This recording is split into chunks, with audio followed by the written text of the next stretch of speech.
Talking. Perfect. Here we are. Here on WEETV with my big aunt. What's up? What's up? What's up? My big aunt, Coley Byrd Sr. Yes, sir. Coley Byrd Sr. Talk to me, Coley. Let me know, tell me a little bit about yourself, man. Where you come from, a little bit of your upbringing. I come from a special place in Washington, D.C. called Southeast Congress Street, Wheeler Road. At one time, the capital killing area for Washington, D.C. was Southeast D.C. And that was instilled in me as a little boy, and it's still in me today. I learned a lot in the streets of Southeast and experienced a lot in the streets of Southeast. I can honestly say that. I had the great opportunity to leave that fine city back in 1996. Slow down. You moving too fast. you went from where you were from to where you left it. Nah, you moving too fast. I moved too fast. You moved too fast. So, yeah. You know, coming up in Southeast Washington, D.C., you had both parents in the house? I had both parents in the house. Okay. Yes, indeed. Okay. My brother was raised real well with two-parent family. I mean, a two-parent household. Yeah. And grew up in the style of you got up on a Saturday morning, you did your chores, and you got out the house, and mama put you out the house, and you didn't come back till the street light came on. You going somewhere, huh? Yeah. Getting out so of here. We would go in the woods, we would jump on the bus, because didn't nobody had no cars back then to be driving us nowhere. So we would go downtown, get on the bus, and get off at 7th Street, and walk around downtown. Okay. Hopefully, didn't nobody get caught stealing. So, give me a little bit about your high school. You come out of high school? Yeah, I graduated from high school. I don't know how, because for 3 straight years, I had 3 lunch periods each year. 10th grade, 11th grade, 12th grade. I had 3 lunch periods every year. I had a Spanish class that I took, and I passed it in 11th grade and only went the first day. And I went to Ballou Senior High School. Big Bad Ballou. That's what they call it now. Yeah. They call it Big Bad Ballou now. Yeah. I saw a picture of that school not too long ago. I couldn't believe it. Yeah, they redid Ballou. Ballou High School. Was that on 4th Street? 5th Street. Yeah, 5th Street, Southeast. Yeah. Southeast D.C. Yeah, they redid that. Yeah. Big Bad Ballou. Yeah. So, at some point, you got into roller skating. Tell me a little bit about when that may have began. Well, we were teenagers, and the older generation, the generation above us, was going to a roller skating ring called, at that particular time, Calorama Road Skating Ring. Okay. So they were sisters and brothers of people that lived in our neighborhood, and one particular day, one of them was babysitting us, and they wanted to go roller skating, so she had to take us with her. Yeah, I would. So we went to Calorama roller skating ring, and for me, I was done when I walked into that building and felt that organ. When I felt that organ hit me, I was hooked. The pipes. The pipes. Okay. I was hooked, and it came to be every Saturday or Sunday, we was getting on that V7. Okay.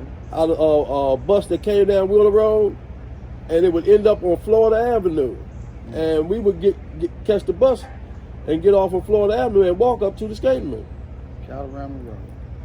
And from Calorama, once we grew up and they started gentrifying the area, basically, way back then, they closed that, and we started going to Alexander skating rink. Okay. Anything about Forestville? You talking about Forestville or Seabrook before Alexander? Well, yeah, I forgot about Forestville.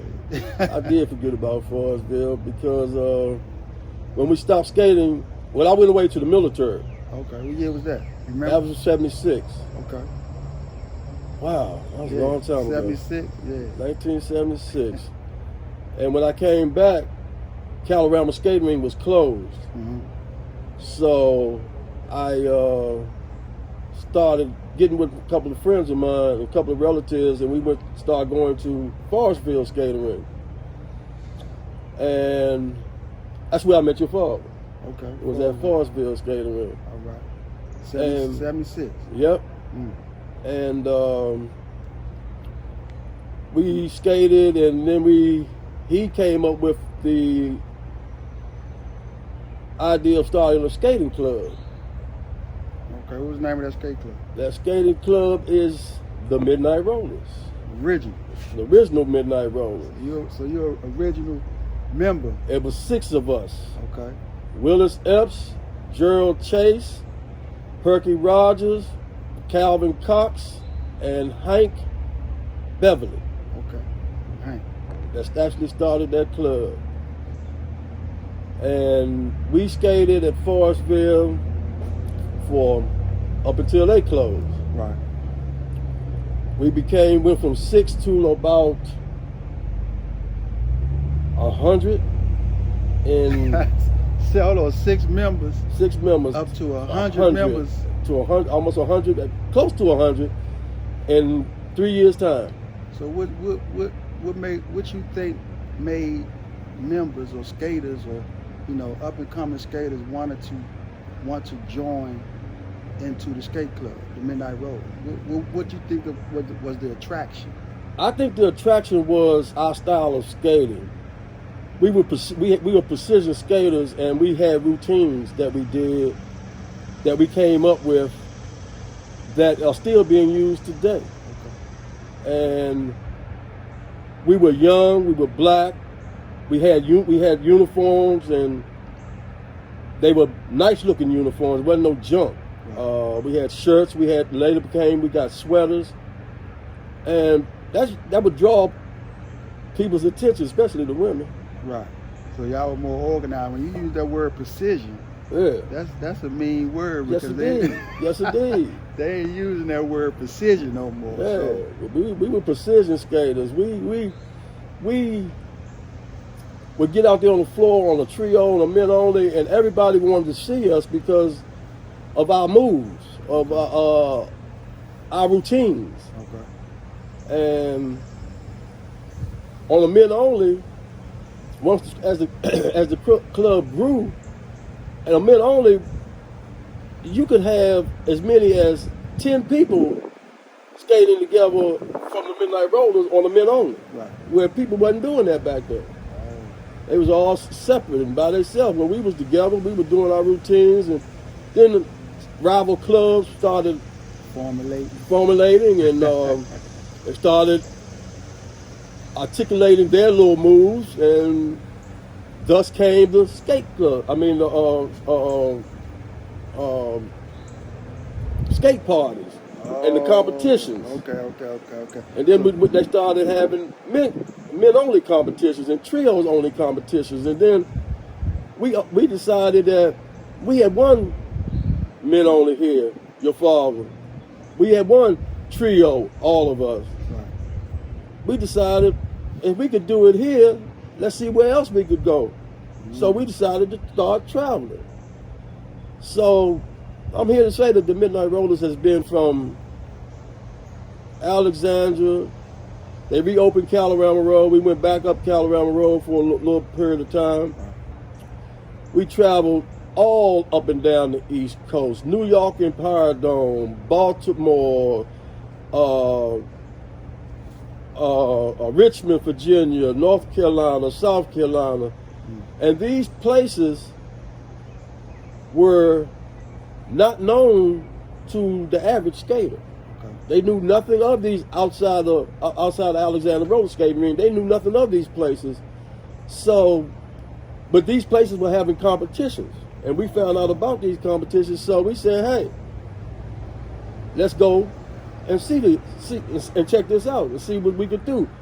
9 times out of 10, we walked away with the trophy. With the trophy. So that was the what is this word? Compilation prize. Yeah. Was trophy. Yeah, exactly. So they were doing men only, trios. Trios, ladies only. Right. And that was it back then. They later started having a couples competition, but that didn't last too long. So at this age, you would say you was in your mid-20s, maybe? Yes, sir. I was in my mid-20s. Mid-20s, okay. Roaring 20s. Because Coley was raw. Raw. We're going to get into that edgy part of that rawness of the skate ring, because along with skate clubs came a little bit of animosity as well. Yes, indeed. With the rival skate clubs. The rival skate clubs could not stand us. First and foremost, most of the Midnight Rollers came from D.C. The majority of the beginning Midnight Rollers came from Southeast. So, with that being said, the rival clubs came from PG County. Okay. Some came from Forestville, some came from what's that area? Pembroke? Penmar. Yeah. That area. So, everybody knows that Maryland dudes never liked DC dudes. It was a given back then. Okay. So when we get into the skating ring and the skating era, and they had their little club, we had our club, then they wanted to battle with us. Just like they used to battle out on the street with the break dancing. When we was having our break dancing battles on that floor. The skate floor. On that skate floor. All right. And thus came the battle of the clubs. And I'm not trying to toot our own horn, but 9 times out of 10, if it was a battle or some type of competition, Midnight Rollers was going to win. Okay. And did win. Okay. From the roller skating clubs of the Rolling Skulls, which started out one of our arch nemesis in the beginning of in the Forestville days, to the Junior Skulls.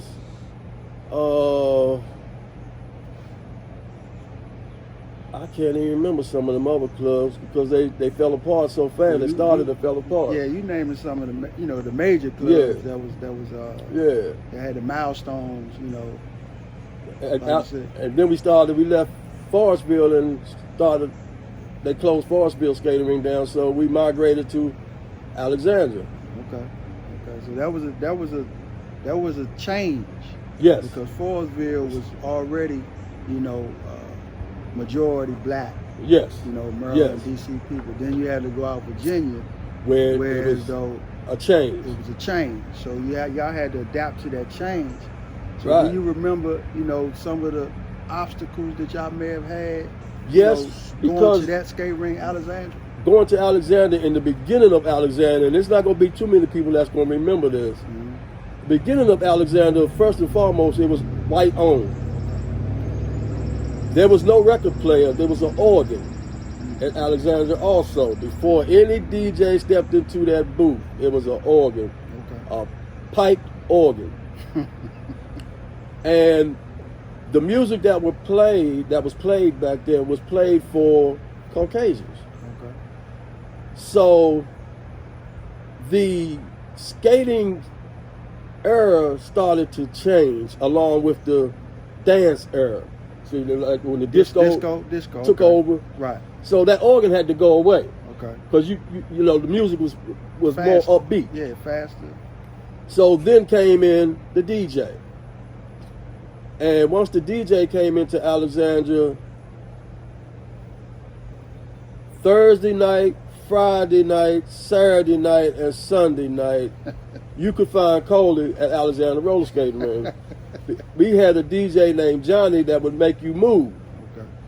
And the majority of the types of people that you started seeing changed. We used to have a mixture of black and whites when we first started going out there. Okay. Then it changed to predominantly all black. Right. Young, old, don't matter. It didn't matter back then. If you liked music and liked to be on roller skates, you was at Alexander Roller Ring, Right. such as how you started. Right. Right. So when it started transitioning more to the dominant blacks coming skating, a lot of the Alexandria or Virginia area, surrounding areas also had black people that started coming skating. Correct. Because they started seeing more blacks coming into their town or their city or their area, and then Alexandria created their own type of skaters, their neighborhood skaters. Exactly. So was there any rift from the Midnight Rollers or any of those skate clubs out Alexandria? It was a few skate clubs that, well, I'm gonna say one that I can remember. I'm pretty sure you'll remember, that came about at Alexandria. Wasn't there before the Midnight Rollers got there, but when they seen the precision of how the Midnight Rollers carried themselves, how they was uniform, how they were skating together, then that impressed the people out there in Virginia. So do you remember one of the skate clubs that was out there that made, that was also a rival? Well, the rival started out before the skate club actually got started. Okay. Let me say that first. Because it was a particular area down in Alexandria, Virginia called the Byrd. The Byrd. And they were supposed to be bad. Place you didn't want to mess with nobody, didn't want to go. So they started, which a lot of them had already been coming to Alexandria, but once it turned to all black music being played, then they really started coming, and they felt that it was their ring. Mm-hmm. Well, the Midnight Rollers have never been nobody that walk away from a challenge. Okay. So we had to show them that it's not your ring. This is our skate home. Okay. And we are making this our home. Now, did anybody fight back and try to act a fool? Yeah. Did we fight back? Yeah.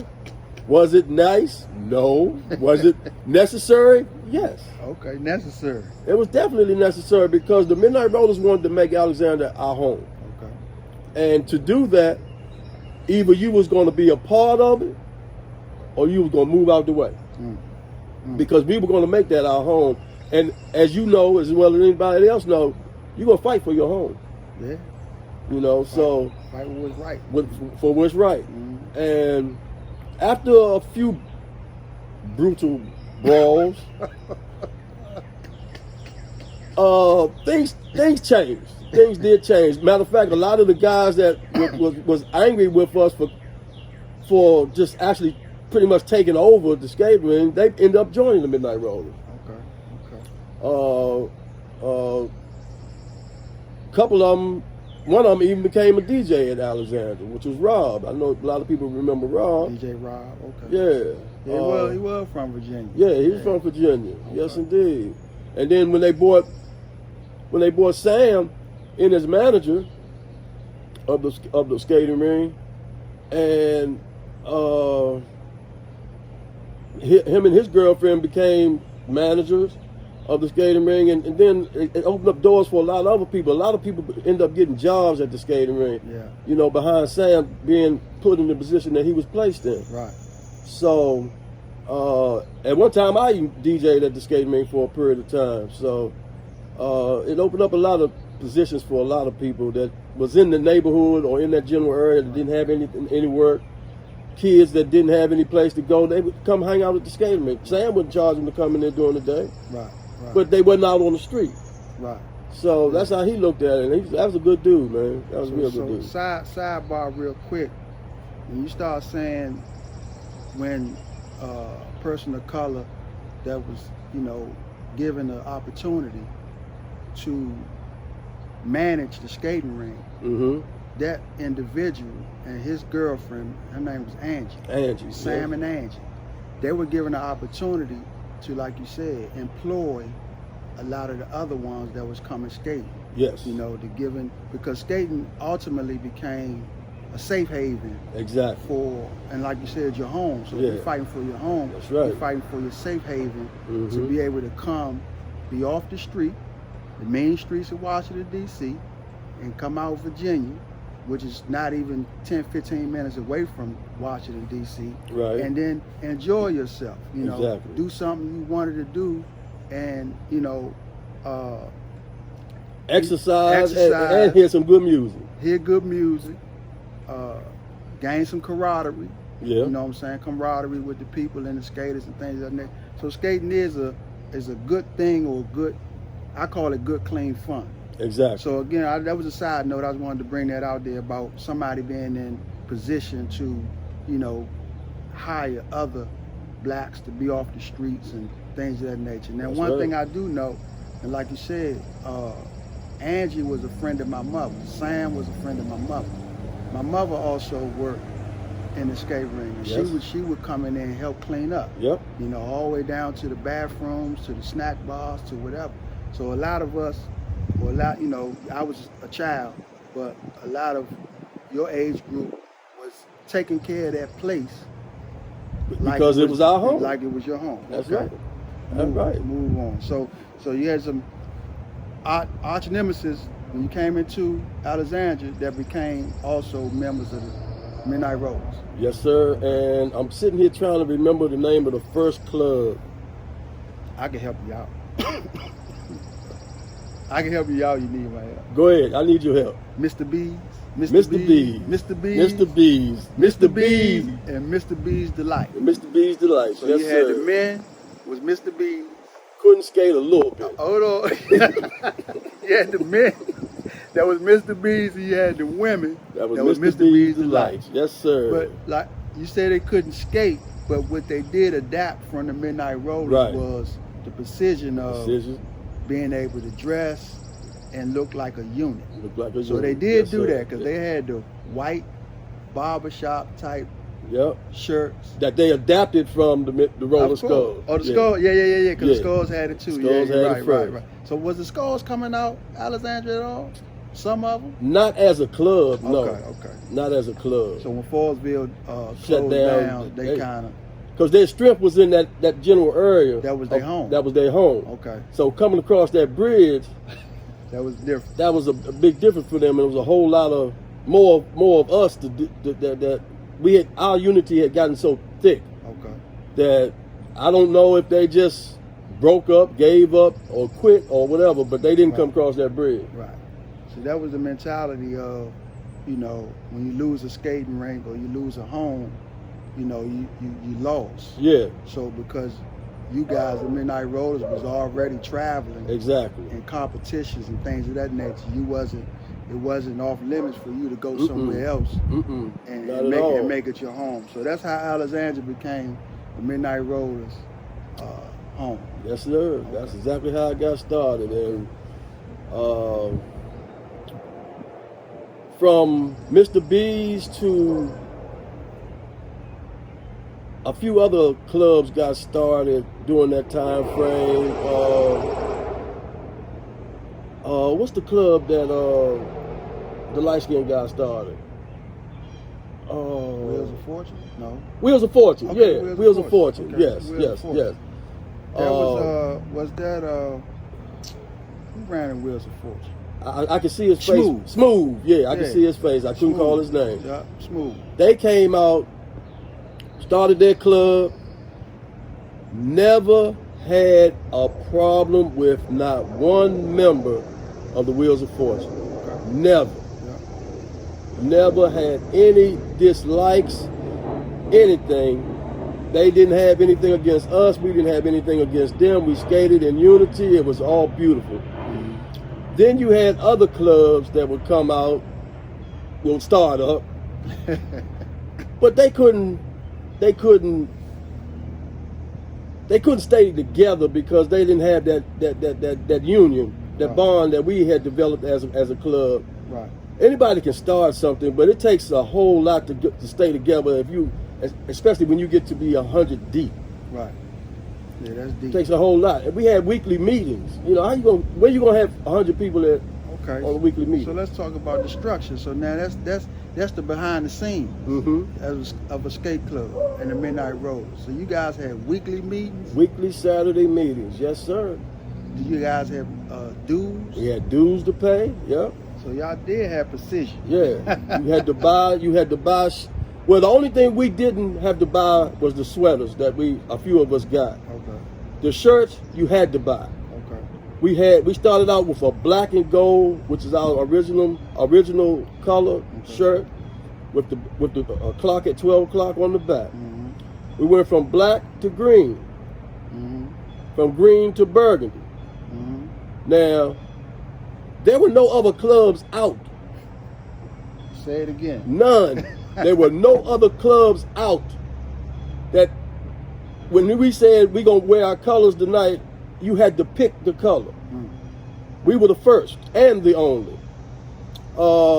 Then we got to watching another club out of Calorama who used to come to Alexandria Skating Ring, who we never had problems with either. And that was Joe Holliday's club. Supreme Wheelers. Supreme Wheelers. The Supreme Wheelers never wore shirts. They all wore sweaters. And slacks. So we decided, a few of us wanted to get together. We talked it over with Willis. He didn't want to make it mandatory because sweaters wasn't cheap. No.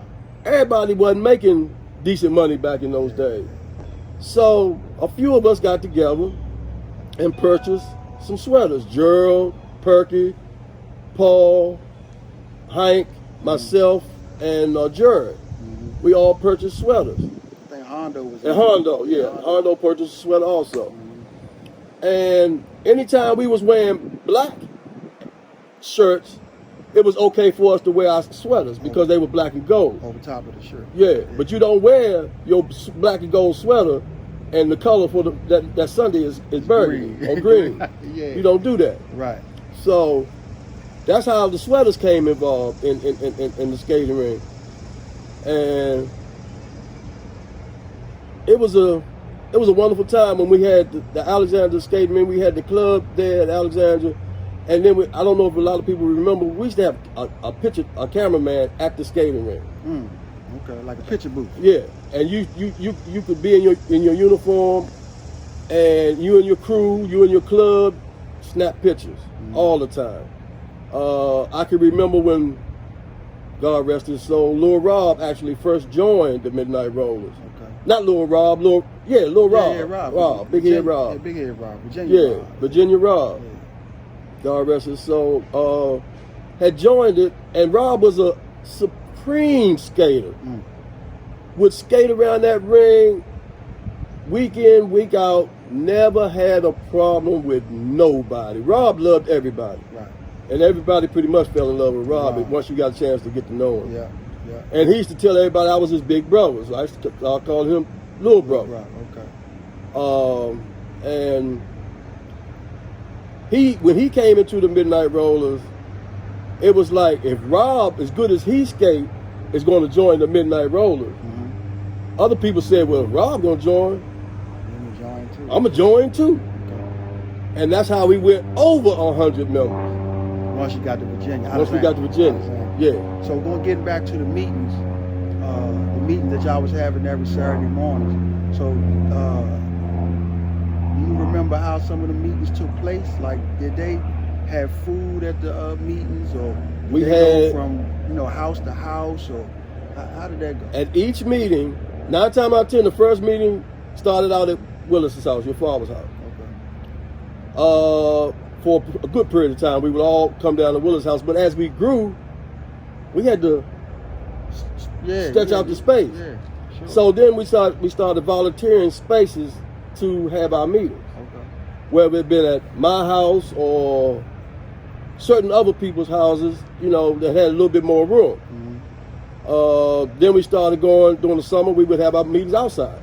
Okay. Which that's when they had just built the pavilion down at Anacostia Park. Okay. And we had meetings down there. Plus we skated, so that was a plus. Okay. So y'all was skating down in Anacostia Park. Yes, sir. Wow. Yes, sir. And The Midnight Rollers has been everywhere. Okay. And that's what a lot of people doing now, skating down the park, Anacostia Park. You know, the good weather, that good outdoor Good weather, cost is wonderful. Wonderful. You don't have to pay for nothing. You can bring your own food. Yeah. You know. So that was good. So now, the activities, now we're talking about outside, and I know the Midnight Rollers was into throwing skate parties, and I don't know if you guys was the first original ones throwing like homegrown skate parties at the skate ring. Yes, we were. But did y'all have, outside of the skate ring, did y'all have like cookouts and you know, football? Did y'all play football against other skate clubs? Or I mean, did y'all have any type of activities? Because see, me growing up with the Midnight Rollers, it seemed that it still was an effort to, you know, keep everybody together. You know what I'm saying, in unity. So back then, was y'all doing things like that to keep, you know, to spread the unity? Yes, we did. We started out with a. I'm funny, you remember this? Yeah, too. I remember a little bit. Now. We started out with a Turkey Bowl football game against the Rolling Skulls at Anacostia Park. Okay. I'm sorry, Anacostia High School. Oh, okay, the school. And Gerald was our quarterback, and I was the wide receiver, and Mark Moore was the running back, and we had a few other people that were just linemen and defensive linemen, and we had a wonderful put together team that's a rolling skating club. Club. We had a good hellacious football team. Okay. And the Rolling Skulls was taller than us. For the most part, they had more beef on the line. But one thing they couldn't do, they couldn't outrun us. They couldn't outrun us. I had speed. Yeah. Gerald had speed. Mark was thick. And we all had speed. So, needless to say, we went home and had a wonderful feast for our Turkey Bowl. They went home as turkeys because they couldn't beat the Midnight Rollers. And then from that, we started having cookouts, main events at different parks around the city. We did Anacostia Park, of course. We did a park in Virginia, which I can't seem to remember the name of it. But we gathered at people's houses. We had different functions that would allow other people to come in and support us. Right. And that's what the Midnight Rollers was all about. Okay. You know, it was about love and family. Right. Okay. That's good. So you being one of the original members of the Midnight Rollers, so you got a good memory on a lot of stuff went on, and even though y'all was in y'all, 20s, yeah. early 20s, I'm in my 60s now. 60. Yes, indeed. Y'all did a lot, You did a lot. Y'all did a lot for the community, and still leaving an impression now. So fast forward a little bit, and we'll get back. But fast forward, I know you wanted to say about where you was at or what move you made in '96. So let's talk about that. You made a move in 1996. Yeah. And, tell me a little bit about that and why you made the move. Well, at that particular time, to keep it 100, the life of the street life of a drug dealer became a part of my life. Okay. And during that time, a lot of things happened, such as I got shot. Okay. After a period of time. And one bullet went in and came out through my armpit. The other bullet stopped a 16th of an inch from my heart. Okay. Doctors couldn't understand. Coley has never been a big muscular person. The biggest I was ever was when I was in the Army, when I was in 76. Okay. In 75, rather. And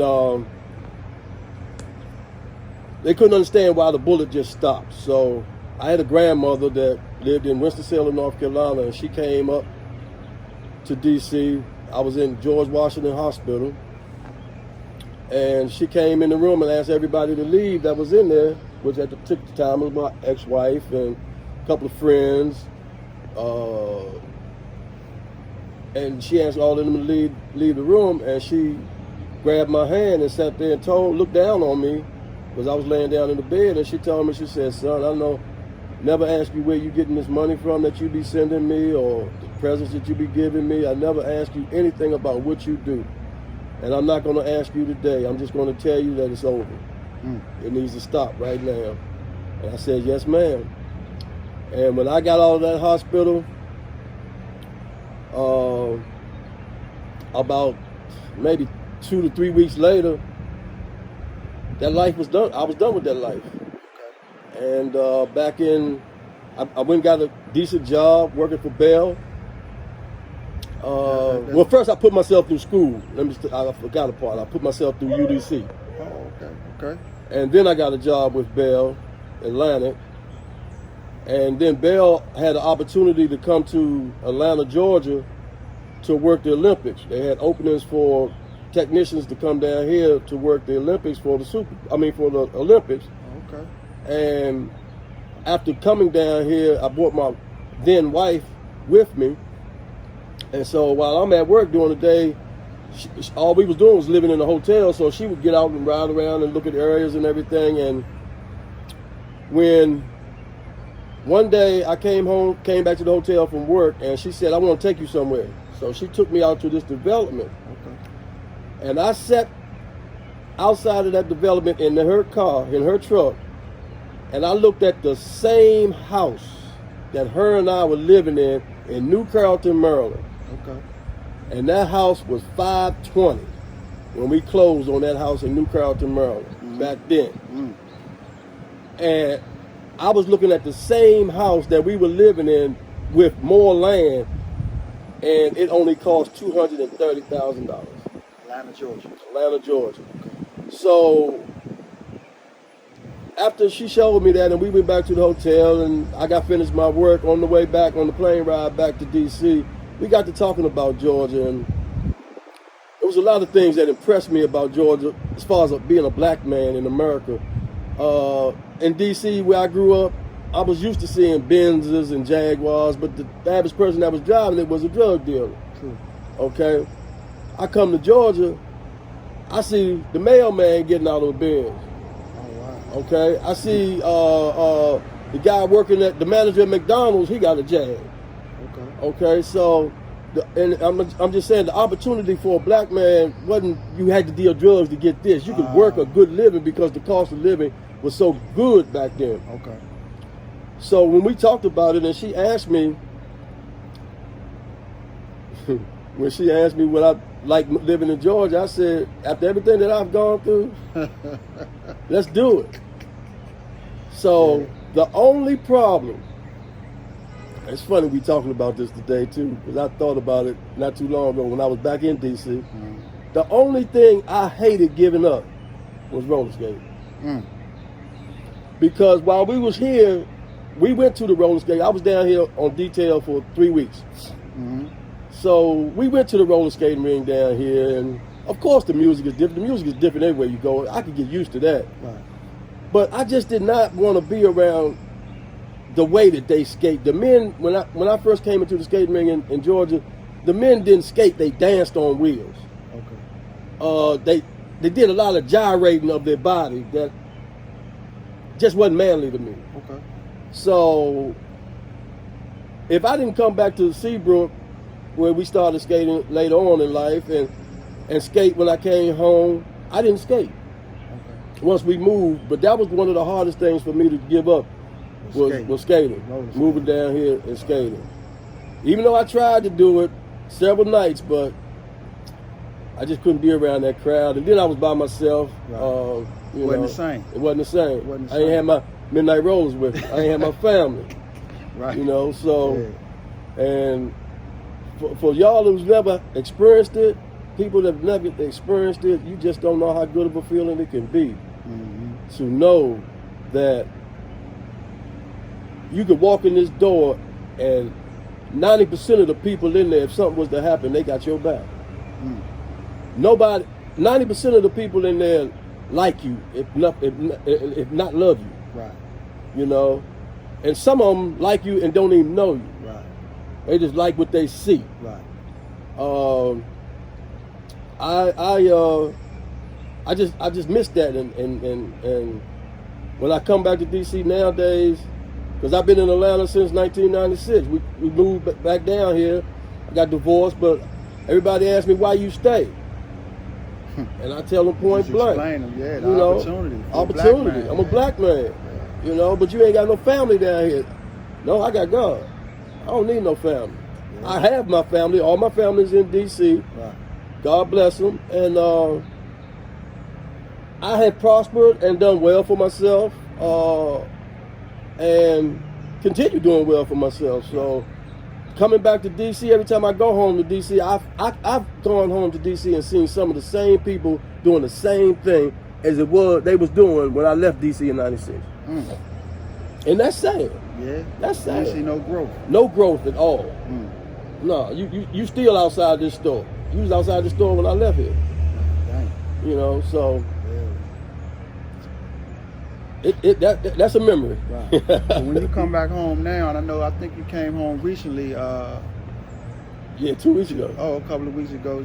So I'm gonna say that's June, early June. Mm-hmm. Beginning of June, you came back, DC, and where they're skating at now, some of the adults, 30 and overnight, that you, I guess a couple of Midnight Rollers came out. Right? Yes, sir. So you guys came up, large skating ring, 30 and over, Sunday night, and y'all blessed the building with y'all presence. Tell me how that went. Man, we were treated like kings. I mean, you'd have thought I was Denzel Washington, somebody walking in there.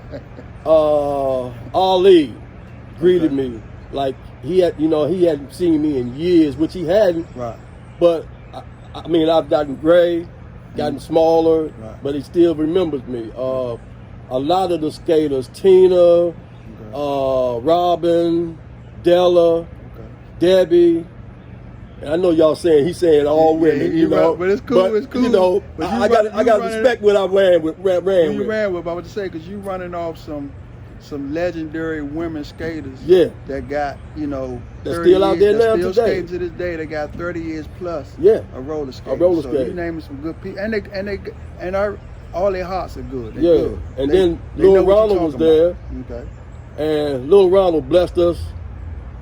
Good music. Good music, and our names over the mic. It's like, man. Oh, y'all got the announcement. Yeah, we got the announcement and all that. Midnight Rollers. And it was just 4 of us. It was myself, David Driggers, which is known to a lot of people as Squid. Then it was Hondo, and then it was Robert Graham. Okay, and all of these are Midnight Rollers. Joined later in the club, but they still Midnight Rollers. Yeah.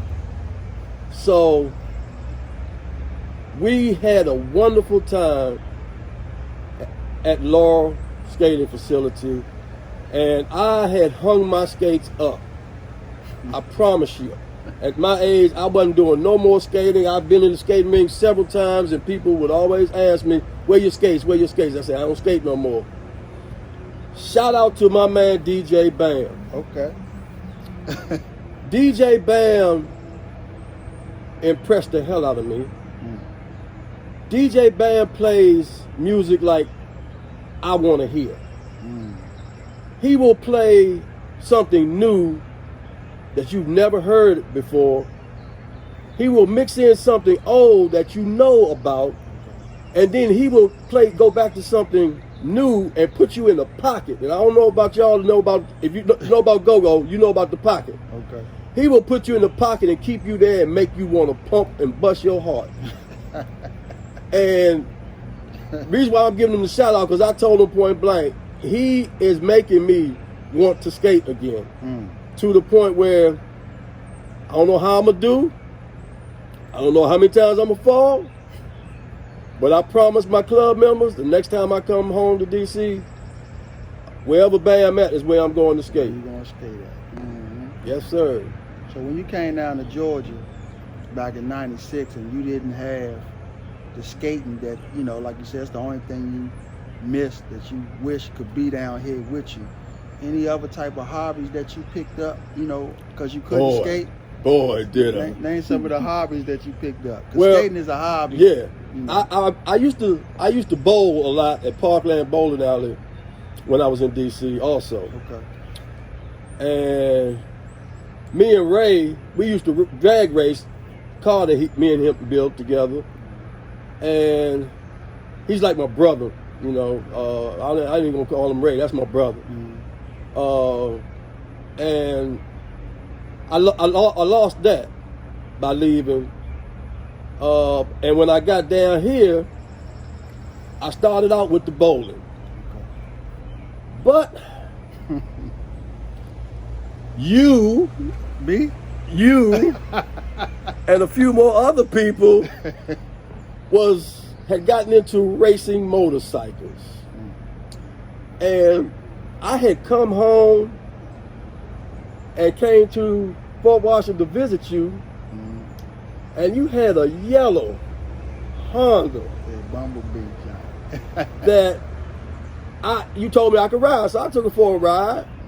And I hadn't been on a bike in years, but I rode it that day. Then I called you a couple of weeks later, and I told you some groups of friends of mine were going to out of town, and I needed a bike. You said, "Come get it." Come get it. So I came up there, got the bike. We went all the way to Galveston, Texas. Yeah. And that bike was the hit of the daggone beach because of the color. God, now slow down, cause I don't forgot that, right?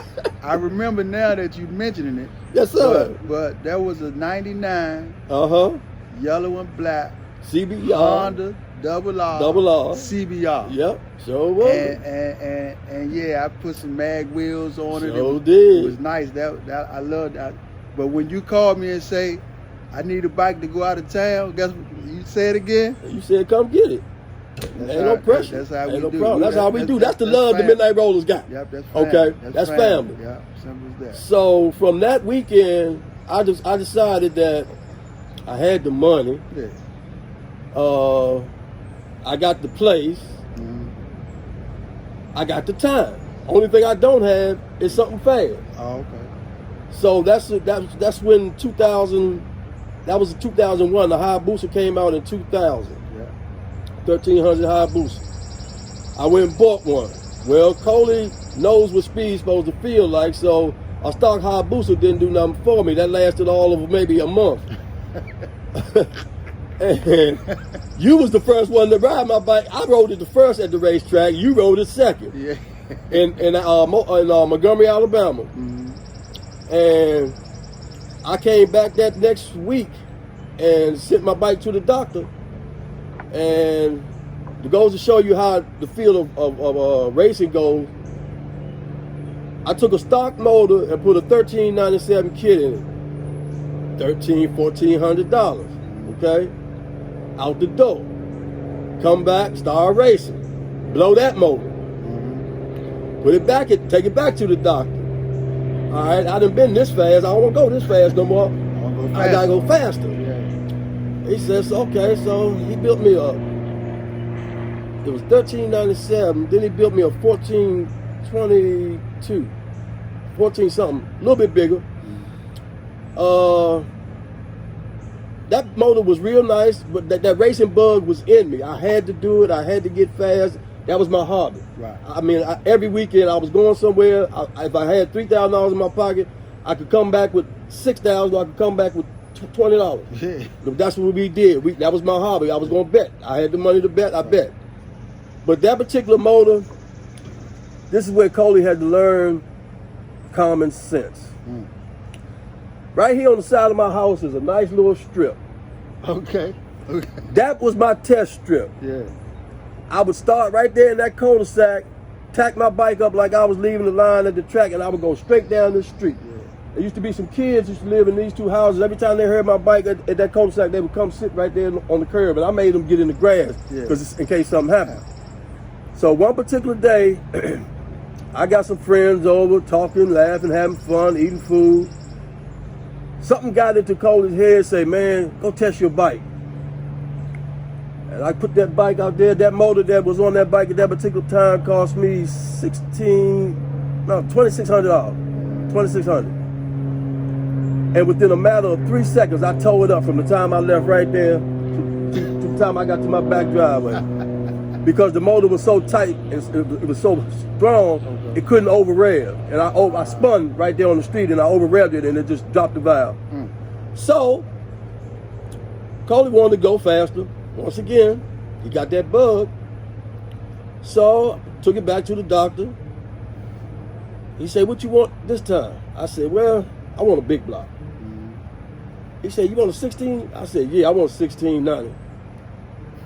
So, no, I want a 1644. That's what it was, 1644. I believe it was 1644.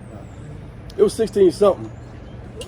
So, by the time he got the bike back together, I was so anxious to race again that I couldn't wait. I went straight to the track that same day. So, that was on a Friday evening. Saturday, they had a race event. And I went back out there and was going to race this guy with a turbo bike for $500. And I'm in the right lane, he in the left lane, and I could hear that turbo spooling up. That light dropped. We both took off. I toted the tire a little bit, got it down, hit second gear, went to that gas, because I had nitrous on my bike. When I went to that gas, the bike started coming up in the air. So I tried to ride it, and I let it come up a little bit too far, so I instead of hitting the button so that it would settle down, I feathered the gas, and the bike slammed down on the ground. So when it slammed down on the ground, I hit third gear and went back to that gas. And I'm just about at the finish line. I got in, I just caught him, we were side by side, and I started feeling my back tire wiggle. And if anybody's been on a motorcycle that has been through this, 9 times out of 10, you know what I'm talking about, because it was enough. But when I came down, I busted my oil pan, and all the oil got on the back tire, and the back tire started sliding, and me and the bike started doing all kinds of different little tricks in the turns. And a lot of people that were filming it said that the way that bike threw me off, and if I was flipping and the bike flipped on top of me, they thought I was dead. And I stood up, took my gloves and helmet off and leaned on the wall, and ambulance came, put me in the ambulance, checked my vitals, raised my arm, raised my legs, moved everything. Said, ain't nothing wrong with you, seem all right other than your blood pressure high. I said, yeah, my blood pressure would be high. I just come off my motor, I had an accident. Just crashed. Yeah. So they released me. I get back to my trailer. My guys bring the bike over to the trailer. We load it up. I head on home. I hadn't been home 20 minutes before I started feeling a little pain in my hand. I ain't think nothing of it. I took me a hot bath, went to bed. Right. 3 days later, that pain, my hand had swole up, pain all up in my arm, all the way up to my neck. So I went to the hospital, come to find out I had a broken finger, fractured wrist, dislocated shoulder, and a broken collarbone.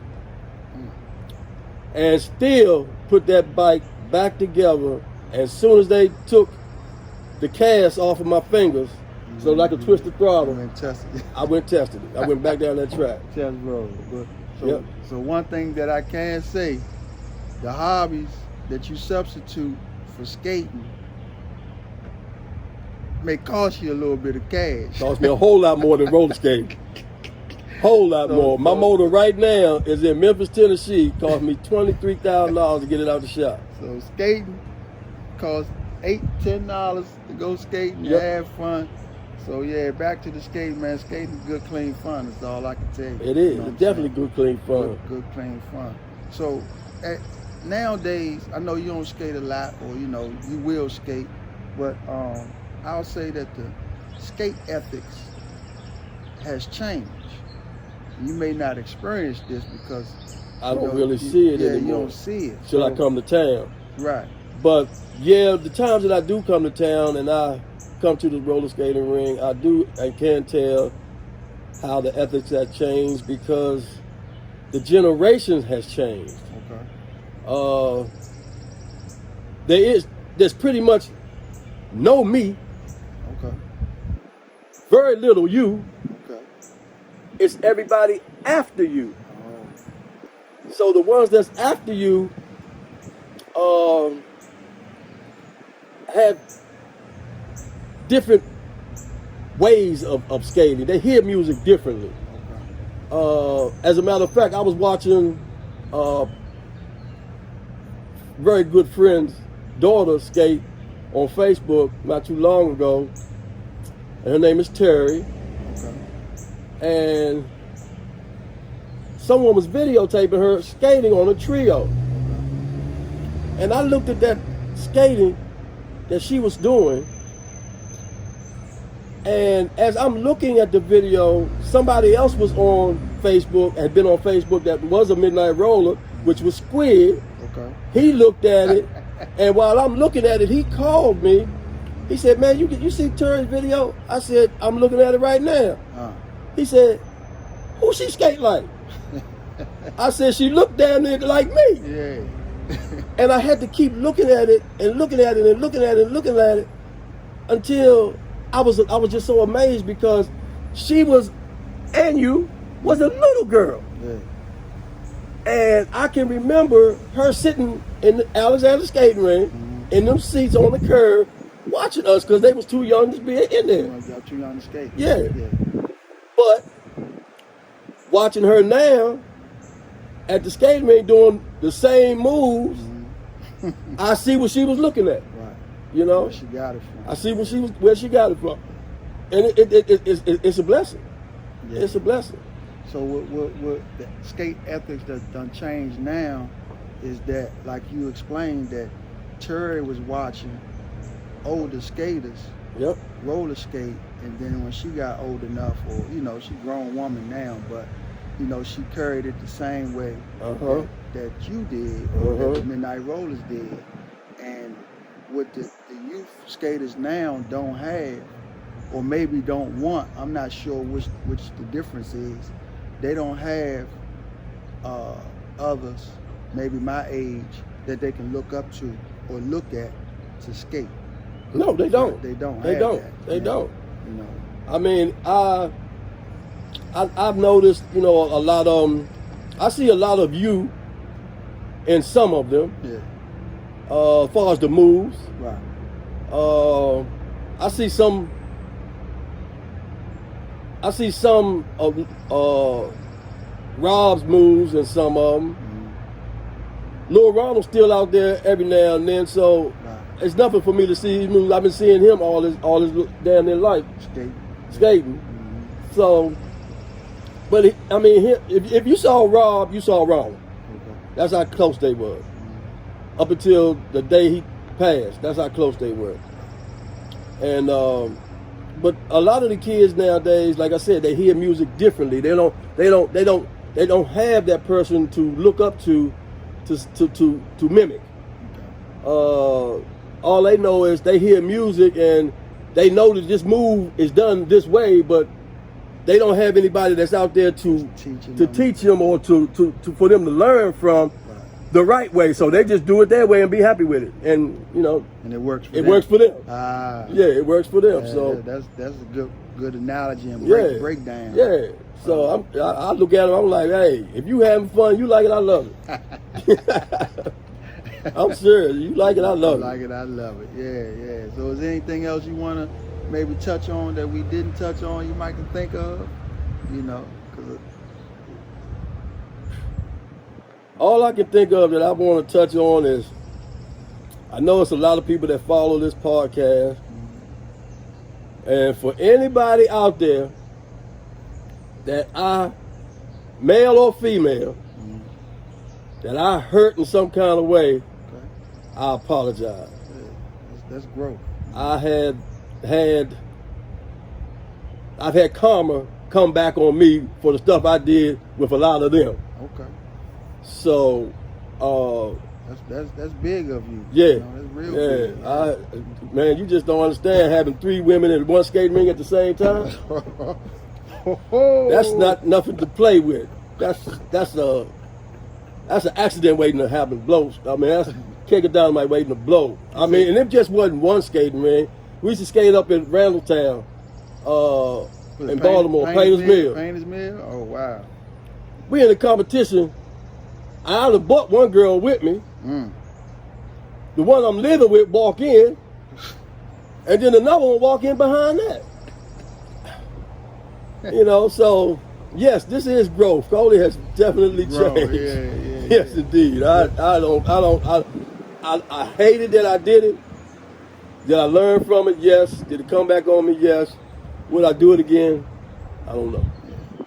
Some of that was, I mean, I could be wrong. I was a kid, but was some of that normal for men that at the skate ring that had, you know, stature to attract women? Or women, I would say women would be attracted to that type of guy? I would say, yeah. Okay.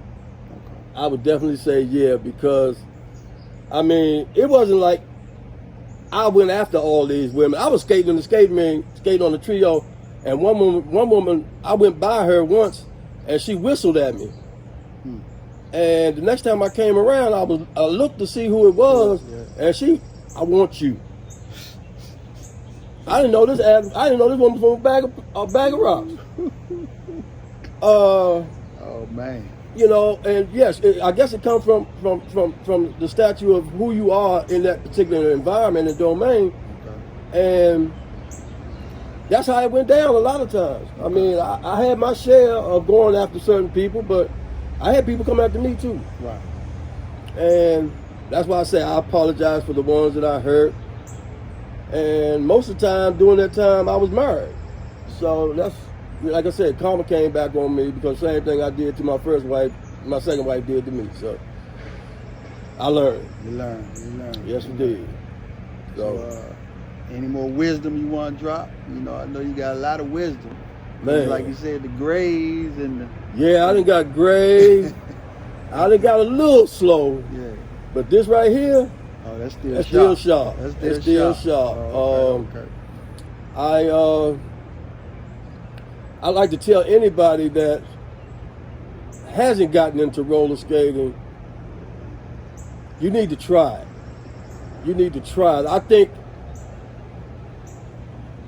one of the biggest enjoyments that I got in my later years is to see my daughter. I had 3 daughters.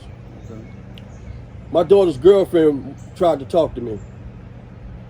And at that particular time, my daughter was about 27 years old. Well, 28 years old. Her girlfriend was 27. And saying that to say, I attribute my youth look, even at this particular day and time, to roller skating. Okay.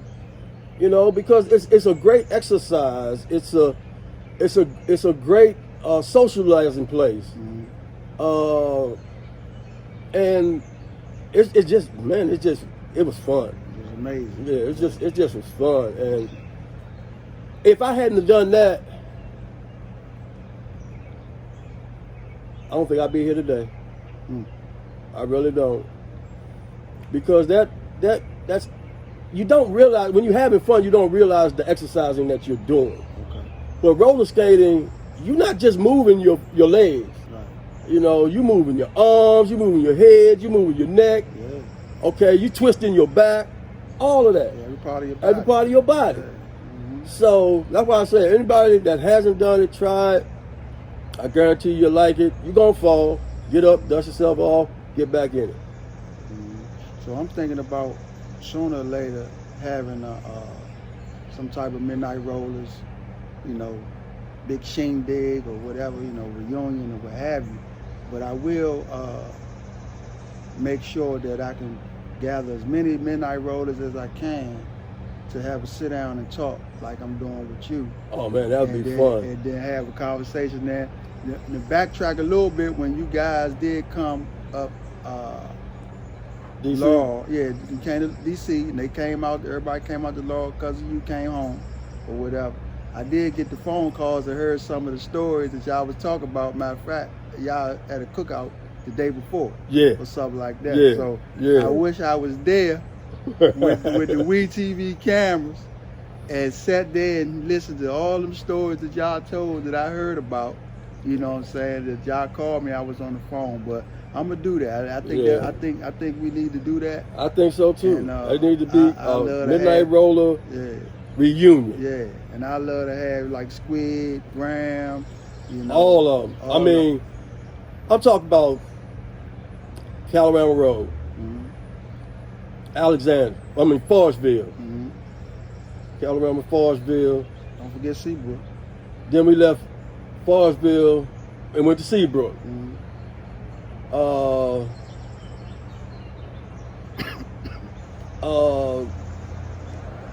Left Seabrook, went back to Calorama. Mhm. Okay. Mhm. So within that time frame, you talking about a lot, getting to know a lot of people, Right. and being in contact with all these many people and socializing with them. I guarantee you, you put that together and let me know. Yeah. Mm. I would definitely let you know. You're gonna be the first on the list, you know. Because you talked about, well, you know, a lot of people still see your father because he's still on the scene from time to time. Right. But I'm talking about, I know how to get in touch with people like Matt Deal, Right. what's that boy's name? I can't even think of his name right now, but he's on my Facebook page. I know how to get in touch with so many ex-Midnight Rollers. Okay. Sandra, Debbie's sister. I know how to get in touch with a lot of people, and just for a gathering, for a reunion, I'm pretty sure Yeah. if I could come from Georgia up there to it, if you live in Maryland and you can't go, There's something wrong. something wrong. Something know. wrong. Pay homage to Yeah. the Midnight Road. Because you was a part of it. It wasn't just me and Big Willis. We didn't start. I mean, we started out together, but everybody that became a Midnight Roller is a part of a Midnight Roller. Is a Midnight Roller. You know what I say about Midnight Rollers? Because we ain't gonna get into me and the Midnight Rollers yet on this segment right here. But what I say to the Midnight Rollers was a Midnight Roller and they may not be active now. Mm-hmm. I say once a Midnight Roller, always a Midnight Roller. Roller. That's right. And I tell them that to their face. Yeah. So if I don't see you in 5 years, 8 years, and I know we ain't doing nothing together, you still a Midnight Roller. Still a Midnight Roller. That's right. Once a Midnight Roller, always a Midnight Yeah. Because when we walked in Law Skating Ring, and Ronald gave us that holler out, he didn't say Coley, he didn't say Perky, he didn't say Graham. Yeah. He said, I got some original Midnight Rollers in the house. in the house. Yeah. And yes, that was so true. So like you said, once you're a Midnight Roller, you're a Midnight Roller forever. It's always a Midnight. All right, y'all, we watching WEETV. We signing out. My big uncle, Coley Byrd Sr. We out here in Atlanta, Georgia. Beautiful place. Yeah, with Black Hollywood, you know, where the big dogs roam. That's why I'm out here, you know what I'm saying? So, you know. We came all the way down here to get my interview, y'all. That's right. Yeah, let that be known. I came all the way to Georgia to make sure I got this exclusive interview. Yes, sir. You know, with none other than Coley Byrd Sr., original Midnight Roller. All right. Y'all watching WEETV, we out. Peace.